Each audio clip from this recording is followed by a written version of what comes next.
In this video, I'm going to show you how to replace the mass airflow sensor on this Toyota Tacoma with the 2.4 liter engine. It's located right next to your air filter housing, so let's install this TRQ mass airflow sensor. I'm going to start by unplugging the sensor, and then with a Phillips head screwdriver, you're going to want to remove the two screws that hold it down. Make sure the screwdriver is seated properly. You don't want these to strip out, or it will be a whole lot more difficult to get these out.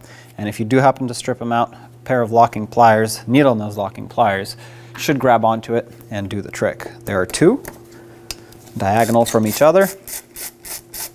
Once you get both out, you should be able to grab onto the sensor and remove it.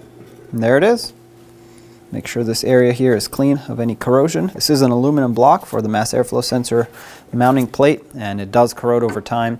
The mass airflow sensor has an O-ring, as you can see right here. Drop the new one down. Make sure that O-ring is seated. Give it a couple wiggles if needed. Get one of the bolts started. Before you tighten this one fully, start the other one to make sure that it all lines up. And snug it up. Now when you tighten this, it really doesn't have to be extremely tight. As soon as it bottoms out, which is here, give it 1/8 of a turn at most. That should get it nice and tight and mounted securely. You don't want these to break. Plug the new sensor in. Make sure that clicks. You want the connection to be secure. You also want no air leaks here. So I'm going to double check the mounting screws.